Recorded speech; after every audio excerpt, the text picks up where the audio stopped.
अगर आपको यह जानना है कि पढ़ा हुआ कैसे याद रखें, तो आपको यह वीडियो पूरा देखना होगा। आखिर बात पढ़ाई की है। चलिए जानते हैं। बहुत ही कम स्टूडेंट होंगे जिनकी यह प्रॉब्लम नहीं होगी कि पढ़ा हुआ हमेशा याद नहीं रहता। हम पढ़ तो लेते हैं लेकिन फिर भूल जाते हैं। अगर हम भूल जाते हैं तो हमारे पढ़ने का क्या मतलब? ऐसे में सारी मेहनत हमारी बेकार चली जाती है। लेकिन पहले मैं आपको यह बता दूं कि पढ़ा हुआ याद नहीं रख पाते तो यह आपके लिए सही है, क्योंकि हमारा दिमाग अगर हर चीजों को याद रखने लग जाए तो हमारे साथ ऐसी कितनी चीजें होती हैं कि दिमाग का कचरा हो जाएगा।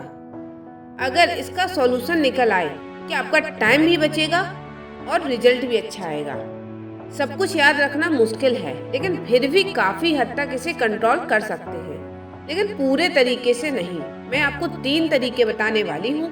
अगर आप YouTube पर सर्च करोगे तो आपको कई तरीके, कई टिप्स मिल जाएंगे, लेकिन जो टिप्स मैं आपको बताने वाली हूँ यह मेरे पर्सनल एक्सपीरियंस के हैं। काफी रिसर्च करने के बाद आपको बता रही हूँ। आप यकीन मानेंगे, 3 टिप्स इतने इफेक्टिव हैं कि इनको यूज करने के बाद आपका टाइम भी बचेगा और आपको रिजल्ट भी दुगना मिलेगा। नंबर 1 है study less and study good. भले ही कम पढ़ो मगर अच्छा पढ़ो। विल्फ्रेडो के एक सिद्धांत ने बताया कि जिसको बोलते हैं 80-20 का रूल।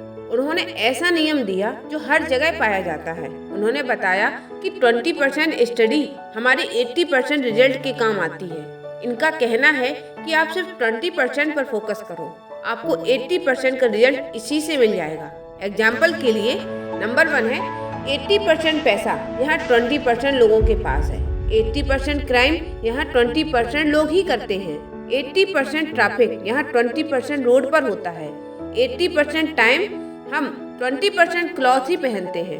80% शराब यहाँ 20% लोग पी जाते हैं। 80% भोजन यहाँ 20% जमीन से आता है। यही नहीं, 80% पीपल 20% जगह पर होते हैं। इस दुनिया की 80% इन्वेंशन भी 20% साइंटिस्ट ही करते हैं, और यही आंकड़ा हमारे YouTube चैनल पर भी लागू होता है। यहाँ 80% वॉच टाइम उन लोगों से आता है जिन्होंने सब्सक्राइब नहीं किया। इससे इम्पोर्टेंट चीज 80% रिजल्ट हमारे 20% एक्शन से आता है, और यही रूल आपके एग्जाम और पढ़ाई में भी अप्लाई होता है। आपको 20% सिलेबस 80% मार्क्स दिला सकता है, तो आप 20% मोस्ट इम्पोर्टेंट चीजों को निकालें और उनको पढ़ें। जो आपने 20% निकाला है वह आपकी सिलेबस के 80% से बहुत कम है, तो यह जो कम है इसे बहुत अच्छे से तैयार करो। यह तो हमारा first point study less and study good है। दोस्तों, यह गलती मेरे साथ भी हुई कि जितना पढ़ना होता है उससे कहीं ज्यादा हम पढ़ते हैं, और इसका रिजल्ट होता है जो हमें याद रखना होता है वह हम याद नहीं रख पाते और भूल जाते हैं।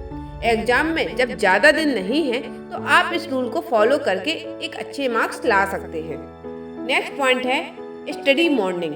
ये पॉइंट मेरा फेवरेट है, क्योंकि मैंने अपनी लाइफ की ज्यादातर पढ़ाई सुबह ही की है। एक तरफ एक स्टूडेंट है जो सुबह उठकर 2 घंटे पढ़ता है, वही दूसरी तरफ एक स्टूडेंट जो दिन में 4 घंटे पढ़ रहा है। जो स्टूडेंट मॉर्निंग में पढ़ रहा है वह ज्यादा आउटपुट दे पाएगा कंपैरिजन जो दिन में 4 घंटे पढ़ रहा है। उसे सुबह जल्दी उठकर पढ़ने के 2 बेनिफिट होते हैं। जल्दी सुबह पढ़ने से हमारा टाइम एंड कंसंट्रेशन सबसे हाईएस्ट होता है। सुबह के टाइम में आपका कंसंट्रेशन शायद ही पूरे दिन में उतना कंसंट्रेशन आपका हो। और सेकंड बेनिफिट है, आपको सुबह कोई डिस्टर्ब करने वाला नहीं होता। मॉर्निंग का वातावरण बहुत शांत और कोई डिस्ट्रैक्शन लेस होता है। एनवायरनमेंट में बहुत साइलेंस होता है, और साइलेंस एनवायरनमेंट में सीखने का मजा ही कुछ और होता है। और सुबह उठकर पढ़ने से एक बेनिफिट और होता है। आप अगर 2 आवर पढ़ाई कर रहे हैं तो मंथ के 60 और ईयर के 730 आवर होते हैं। आप ज्यादा टाइम निकाल रहे हैं कंपैरिजन के जो मॉर्निंग में नहीं उठते हैं। लेकिन जो सिर्फ 3 घंटे कंसंट्रेशन के साथ पढ़ते हैं वही इफेक्टिवली पढ़ पाते हैं। हमारे प्रधानमंत्री जी भी कहते हैं, बोली सुबह सूर्योदय के पहले अगर तैयार हो करके पढ़ना शुरू करते हैं तो पूरी तरह आप बिल्कुल मन से एकदम तंदुरुस्त होते हैं। जैसे बारिश के बाद आसमान कैसा साफ नजर आता है। सुबह बहुत ही उत्तम कालखंड होता है, फ्रेश होते हैं, थकान नहीं होती है, और अध्ययन से ही शुरू करते हैं तो ज़्यादा अच्छा रहता है। मोदी जी के अलावा हमारे शास्त्रों में भी यही बात कही गई है कि सुबह का टाइम हमारा ब्रेन एक्टिव होता है और हम सुबह के टाइम में जो भी अपनी ब्रेन में डालेंगे वह बहुत ही इफेक्टिवली वर्क करेगा। थर्ड पॉइंट है जो सभी को पता है मगर फिर भी इस बिंदु को सभी लोग इग्नोर करते हैं, पढ़ाई के बीच में रेस्ट ना लेना। कुछ लोग होते हैं जो रेस्ट नहीं लेते, कुछ लोग ऐसे होते हैं जो बहुत लंबा रेस्ट लेते हैं, कुछ लोग ऐसे होते हैं जो रेस्ट ही लेते रह जाते हैं और उनकी पूरी जिंदगी रेस्ट एंड पीस ही हो जाती है। पढ़ाई के बीच में कितना रेस्ट लेना है यह सबका अलग अलग होता है, यह आप खुद तय कर सकते हैं। पढ़ाई के बीच में कितना रेस्ट लेना है यह सबका अलग अलग होता है, यह आप खुद तय कर सकते हैं कि मुझे कितना रेस्ट लेना है। आपको एनर्जी प्रोड्यूस करने के लिए कितना टाइम लगेगा यह सबकी बॉडी का अलग अलग होता है। जितनी इम्पोर्टेंस हम पढ़ाई को देते हैं उतनी ही इम्पोर्टेंस आपको रेस्ट को भी देना है, क्योंकि रेस्ट वह चीज है जिसकी वजह से हम पढ़ पा रहे हैं। इंसान एक दिन में जागता भी है और सोता भी है, तो उसी तरीके से काम कर रहे हैं, तो काम के बीच में रेस्ट लेना भी जरूरी है।